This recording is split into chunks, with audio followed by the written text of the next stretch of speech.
How can I possibly remember everything in the Bible? Hey there, it's John. Welcome to John Talking Jesus in a Jetta with Java. I don't actually have any Java with me. Normally I'd hold up my cup and show you my Java, but I don't. I might get a cup on the way home, we'll see. Had to go get a part for my refrigerator, and now I'm on my way home. Today I want to talk about the entire Bible. The Bible is a very large and complicated book. Well, it's a library, really. It's a library of 66 books, well, in the Protestant version, bound together into a single volume that contains historical narrative and parables and stories and poetry and allegory. It's written by like over 40 different people, written over a span of 2,000 years, and it certainly, well, people debate that. It could have, the actual writing of it could have been over a span of more like 600 years. But the stories, the things that are taught in it, they span millennia. It's written in 2 main languages with a smattering of a third. It's when people feel like they ought to understand the Bible well, they are asking a lot. Not that I am not telling you not to study the Bible, but what I want to do today is give you a framework for the entire Bible. So that when you are looking at or reading or hearing about something specific, you have a place to put it. Because what I have discovered in my studies and learning is that I need to have a skeleton to hang the flesh of everything on. And so if I memorize a basic framework, it's so much easier to remember all the specific stuff and where it goes if I have like a basic thing to hang everything on. And so what I want to give you today, if you'll stay with me, is the entire Bible in 7 chunks. And then once you have these chunks down, you'll and you are reading about or hearing about a specific thing, you'll be able to stick it in that chunk. And once you can stick it in the chunk, not only will you know about when it happened, but you'll have an idea of the cultural and historical context of it, which of course makes a big difference, because if someone writes something during a time of peace, it's very different than if they write that same thing during a time of war, right? The Lord gives peace to his people. What does that mean in a time right after a great harvest versus what does that mean at a time when they've just been conquered and overrun by the Babylonians? So I think that today is going to be helpful for a lot of people. So here we go, the 7 chunks, and I made up an acronym. You can make up your own acronym, because I don't think this is the best one ever made up, but the acronym is this. It's a sentence. It's big peace expected, just you mimic Jesus. Which I guess, you know, for me, that's like a spiritual thing, right? This is what you can expect. Big peace expected, just you mimic Jesus. And so that breaks the Bible up into 7 discrete, and they're not super discrete, but they're definitely epochs or time periods. So B is beginnings, the P is the patriarchs, E is the Exodus, big peace expected, just, that's the time of the judges, U, that's the cheater one, that's a united kingdom, mimic, that's the messy time, which we'll talk about when we get there, Jesus, and of course Jesus is Jesus. So here we go, big peace expected, just you mimic Jesus. So big, that's the B, that stands for beginnings. And what I'm going to do is tell you each thing, each era, and I'm going to put 2 or 3 or so famous people or events into that era to help you remember kind of what goes in that era. So beginnings is the creation of the world, the fall into sin, and the great flood. Now, of course, there's more stories in there and stuff, but if you can put those stories into the beginnings pot, you'll kind of know where they go, right? So the beginnings, we have the fall into sin. That's the story of Adam and Eve and the tree of the knowledge of good and evil, which, you know, they shouldn't have eaten, and now we all have the knowledge of evil, which we weren't supposed to have, and there's a whole lesson in that.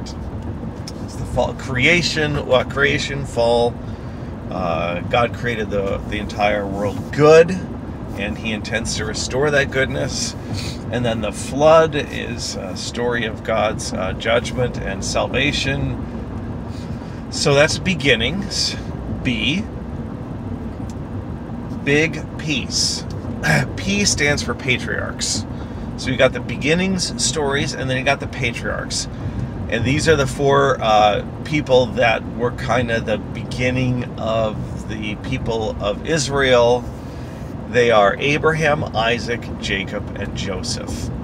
Abraham, you may remember that Abraham is really the beginning of the people of Israel, because he was just a dude living in a place called Ur, which is great, because if someone says, hey, where did Abraham live? And you go, Ur, because you don't know, you're right.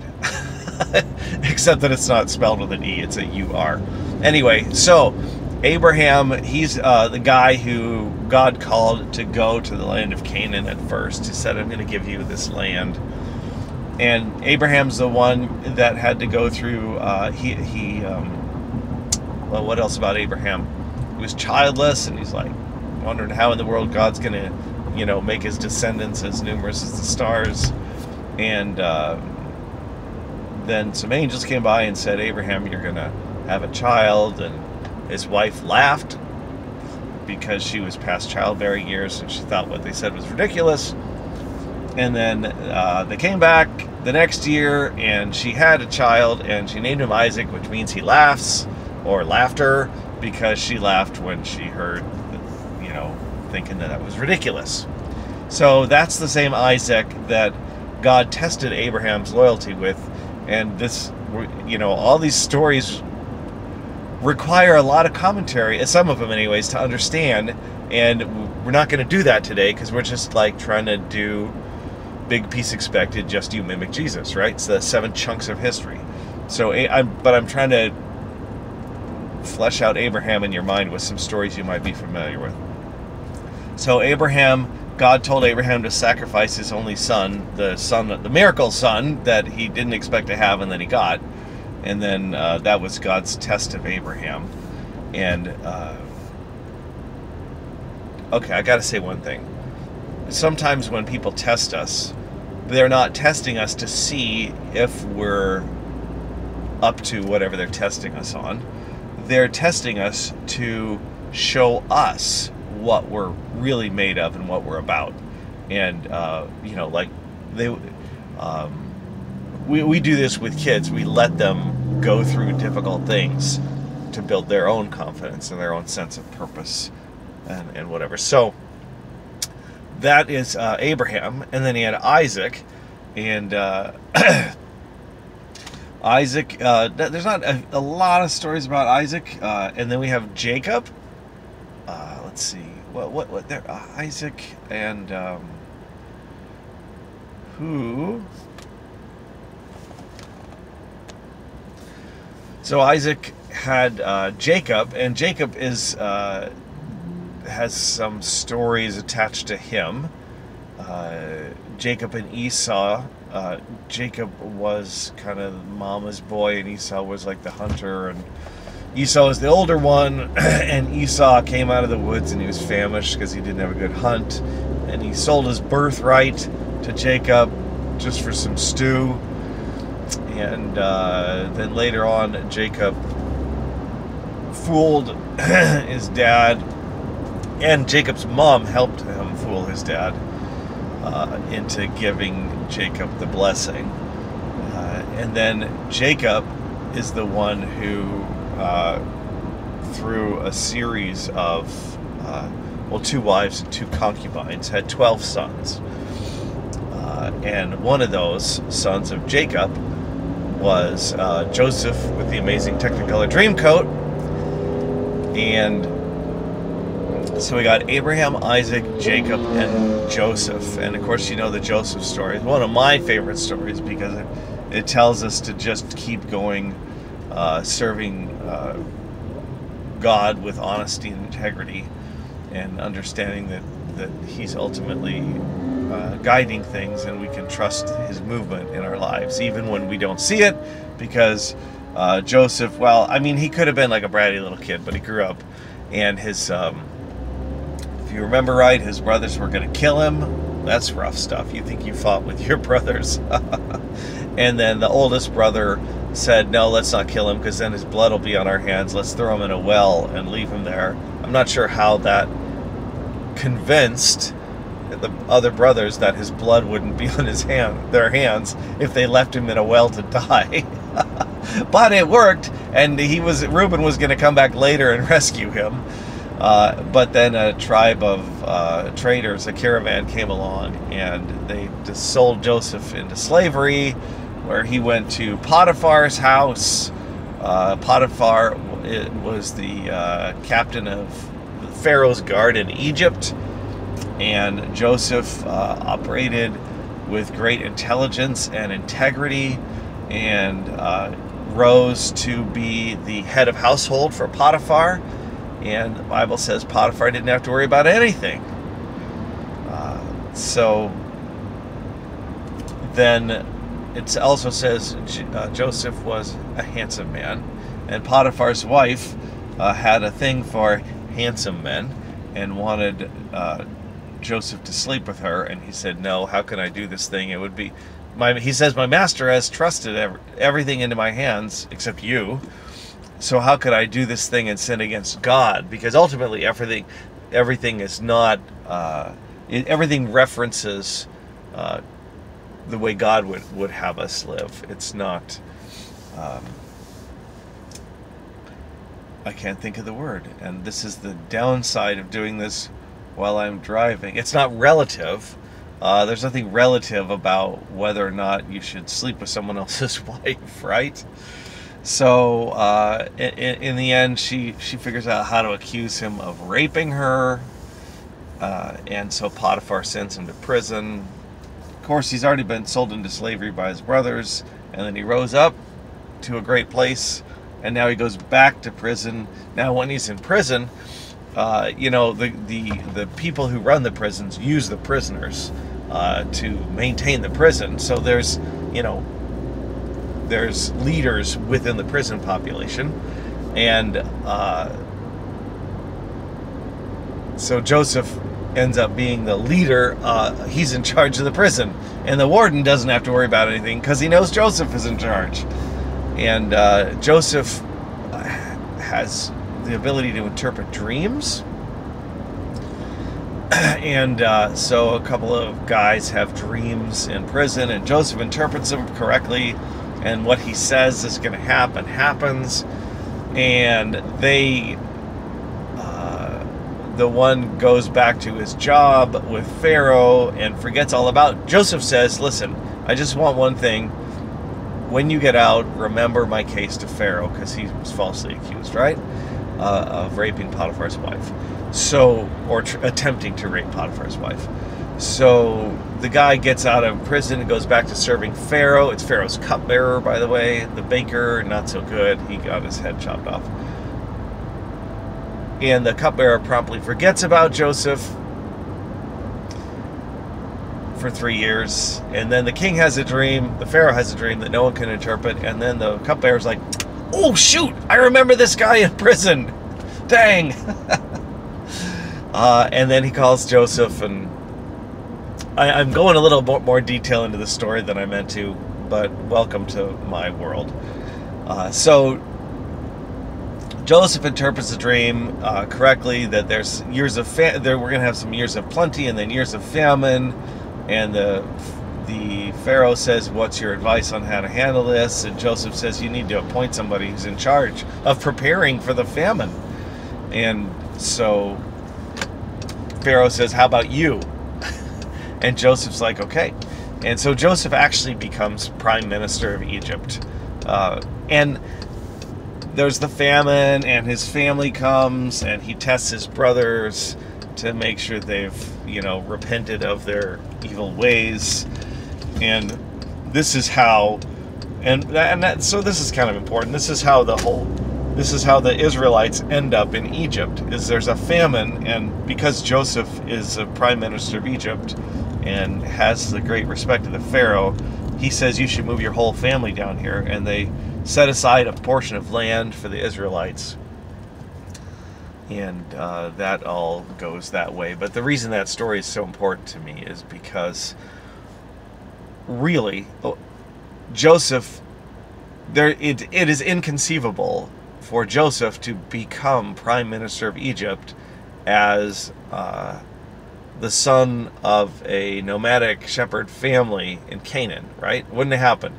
The pathway to that was the hatred of his brothers, the accusation of attempted rape by Potiphar's wife, even the forgetting of the dream interpretation until the right time to bring Joseph out of prison into the presence of Pharaoh. And so the reason that makes that's a very empowering story to me is because it talks about the pathway that people experience, and we want to always interpret. We want to interpret our life, and whether or not, if you're the kind of person who's looking to see if you're doing God's will or whatever like that, we so often, or if you're just doing the right thing, we want to interpret that based on our external circumstances and the outward trappings of success, right? But the pathway that took Joseph to prime minister of Egypt was a pathway of false accusation and failure and, oh my gosh, here we go again, and that kind of thing. And so it sustains me. So that's how the Israelites got in Egypt. So, okay, beginnings, that's creation, fall, and flood. B, big peace expected, just you mimic Jesus. B is beginnings, Abraham, creation, fall, flood. P, big peace, that's the patriarchs, Abraham, Isaac, Jacob, and Joseph. And then they're in Egypt for 400 years. Big peace expected. E is the Exodus, and you know the Exodus, or maybe you don't, but I'm not going to rehearse the whole thing. It's the deliverance of the Israelites from slavery. God brought them out of slavery because the Bible says a Pharaoh arose who didn't know Joseph, and so they started to get scared of the Hebrew people that were living on their land, that if someone attacked the Egyptians, the Hebrew people would turn against the Egyptians, so they started to oppress them in various ways, including killing their sons, which ends up being the final plague against Egypt that brings the Israelites into their freedom. So Moses is a big enough figure. We want to throw him in there. So it's Exodus and Moses, right? Moses and Joshua are first Moses, and then Joshua is the one who leads the people into the promised land. Moses leads them out of Israel across the Red Sea to Mount Sinai for the Ten Commandments, and then Joshua is the one who leads them into the conquest of the promised land of Jericho, where the walls came tumbling down and stuff like that. So that's the Exodus. See, I told you that we spent longer on Joseph than anything else. So, big peace expected, just you mimic Jesus. Beginnings, big peace expected, just you mimic Jesus. P, patriarchs, Abraham, Isaac, Jacob, Joseph. Big peace expected, just you mimic Jesus. E, Exodus, big peace expected, just you mimic Jesus. J is the time of the judges. That's the fourth period. And that's like, Samson is a pretty famous story. Samson and Delilah. We seem to remember those stories that involve, sexual impropriety and stuff like that. That's the time of the judges. It's kind of the Wild West time of the nation of Israel. It's kind of everybody scattered around. There's not too much to say about it without getting into more detail, but there are many different judges during this time, and God raises them up to correct the Israelites or to deliver the Israelites. So that's the time of the judges. Big peace expected, just you mimic Jesus. Beginnings, patriarchs, Exodus, time of the judges. Big peace expected, just you. That's the united monarchy. Israel for 120 years actually lived as a nation with a king. God said, don't ask for a king. The judges thing was kind of the way God expected the land to run. But the people said, we want a king like everybody else. And the prophets told him, God told him through the prophets, listen, if you get a king, he's going to send your sons to war and bring your daughters into his palace. He's going to tax you. And he's going to do all these things. And the people of Israel said, we don't care. We want a king. So they gave him a king. And that's what happened. So that's the united monarchy. There are 3 names in the united monarchy that many of you will know. Saul, David, and Solomon are the 3 kings of the united monarchy.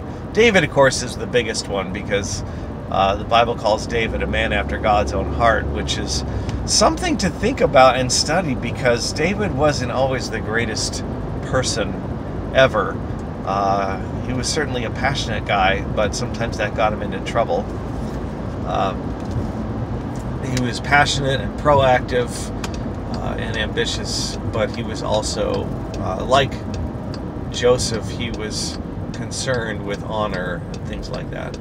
So Saul was the first king of Israel, and he turned away from God, so God turned away from him, and he raised up David. You remember David and Goliath, one of the most famous stories in the Bible.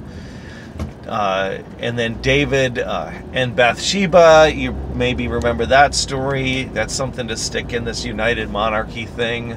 Bathsheba was an attractive woman taking a bath on the roof. David saw her, called her into the palace for some sex because she was beautiful. She got pregnant, so he thought, I'll just call her husband home from the war. So the first thing actually that happened is that David didn't go to war. They always went to war in the spring. I don't know, it's a tradition, right? So, but David this year didn't go out with his armies, which is what he normally did. So David is already starting to like rest in the trappings of power instead of be the person who leads from the front. So we can see the change in David's leadership already. Sees Bathsheba, brings her into the palace, she gets pregnant, and he decides he would just call her husband home. And the problem is that her husband is a man of great integrity, and in fact her husband is one of 30 men who is like David's inner circle and elite guard. He's one of, they call it David's mighty men. Uriah is like a drinking buddy of David almost. They would he was like the guy, one of the 30 guys who sworn his life to David, and David sleeps with his wife. And then he calls him home and he says, you've been working hard, go into your wife. And Uriah says, there's no way I'm going to my wife while all my brothers in arms are out on the battlefield. So he sleeps on his doorstep, and everybody sees it and everybody knows it. And David's like, crud. So he gets him drunk, and he says, invites him to a banquet, gets him drunk, and he says, listen, you're going to go back soon. Why don't you just go into your wife? And again, Uriah sleeps in plain sight of everybody, so nobody thinks he's the kind of guy who's going to like use his special relationship with the king to be able to go home for conjugal visits during a time of battle. So David's like, crud! What am I going to do? So here's what David does, and it kind of shows you the snowball effect of sin and cover-up, right? I mean, how many leaders have gone down not for what they did, but for the cover-up that ensued? So this is David's cover-up. He writes an order to the general of his army and says, get involved, get into a battle, and when the battle is raging, have everybody withdraw from Uriah so Uriah is killed. He rolls it up, he seals it, and then he says, okay, Uriah, it's time to go back to the battle, and he hands the order for Uriah's death to Uriah to deliver to the general, because he knows the kind of man Uriah is. Uriah is not going to open that sealed order. So anyway, Uriah is killed, Bathsheba has a baby. The baby dies. The prophet Nathan comes to David and says, "Hey, let me tell you a story." So here's if a prophet ever comes up to you and says, "Hey, let me tell you a story," or if Jesus does, it's probably not gonna be fun, because usually it's gonna be about you. And Nathan tells David the story. So there was a guy, and he was a poor farmer, and he had one little sheep, and he loved that sheep. And there was a rich man who lived next door, and a guest came, and so he sent his servants to go take the one sheep from the poor man, and he killed that sheep and served it at his feast. What do you think should happen to that rich guy? And David's like, that guy should be like tortured and killed. And this is where Nathan says, "Thou art the man. You are that guy." Awesome. Okay. Just awesome from a storytelling standpoint. Anyways, so we're going to move on. Saul, David, Solomon. Solomon is a son of Bathsheba. Bathsheba's son that she was first pregnant with from the affair died. There's a whole interesting thing about that. And then she had another son, and that son was Solomon. So, and Solomon, the wisest man that ever lived, the Queen of Sheba came to visit him. He's the one who the two women came and said, "This is my baby, this is my baby." And he said, "Well, I'll tell you what we'll do. Give me a sword, we'll just cut the baby in half and give half to each of you." And one woman's like, "Fine." And the other woman was like, "No, no, no." And Solomon said, "Well, it clearly belongs to the woman who said, no, don't cut the baby in half, because no, the real mother would never agree to have the baby cut in half." So the fame of his wise judgments in difficult cases spread throughout the land, and people came to visit him and hear him and stuff like that. So the wisest man that ever lived wrote most of the book of Proverbs, also wrote Ecclesiastes and Song of Solomon. Later in life, he definitely showed that wisdom and integrity don't always go together, because he ended up marrying foreign wives and worshiping foreign gods and all that kind of stuff. And that ended the United Monarchy. So, big peace expected. Just you mimic Jesus. Beginnings. Patriarchs. Exodus. Big peace expected. Just you mimic. Judges. United Monarchy. The M stands for the messy time. The messy time is when the kingdom of Israel split into two kingdoms, the northern kingdom and the southern kingdom. And this is actually a little bit important. Well, actually, that's a lot important. The northern kingdom was called Israel. The southern kingdom was called Judah. So if you are reading the Bible and whatever's going on in the time of the divided kingdom, and it's talking about Israel, it's probably talking about the northern kingdom. And there wasn't a single good king in the northern kingdom after the United Monarchy split up. Never a good king. The southern kingdom, which was just the tribes of Judah and Benjamin, had a few good kings interspersed with mostly bad kings. So that's the messy time. And then the Babylonian captivity, the other people came in from the north and conquered Israel, and they kind of intermixed and intermingled with them and married together and stuff like that. And that's actually where we get the Samaritans, who were hated by the Jews because they were from people who had, given in to the invaders hundreds of years ago. And who could forgive something that somebody did 9 generations ago, right? You got to hold on to that. Sure. Please no. So the northern kingdom, Israel, falls in the 700s. The United Kingdom is 1050 AD BC, 1050 BC to 930 BC. That's the United Kingdom. The Exodus is around 1400 BC. And again, the dates, I'm not giving you the precise dates and the ranges of the historical scholars try to put on them and stuff, because it's not that important, right? Unless you really want to study it. But by having some round dates, you have little pegs to hang your knowledge on. So Exodus, 1400, United Monarchy, 1050 to 930. Israel falls in the 700s. In the 500s, the Babylonians capture the southern kingdom, the kingdom of Judah, and take them taken, most of them, over to Babylon. Babylon is where the 3 men in the fiery furnace happens, and Daniel in the lion's den happens. Those don't happen in the land of Israel. They happen over in Babylon. So that's the messy time. And then there's a new king comes to power in Babylon, and he allows the Jews to return to the land of Canaan, and they weep because they see the destroyed temple and all that stuff. So let's rehearse again. Big peace expected, just you mimic Jesus. Big is the beginnings, that is creation, fall, flood. Peace is the patriarchs, Abraham, Isaac, Jacob, and Joseph. Expected, that's the Exodus, right? Moses and Joshua. Big peace expected, just, that's the time of the judges. You, so Exodus is 1400 BC. Just you, that's the united monarchy, 3 kings. Saul, David, Solomon, 1050 to 930. Just you mimic.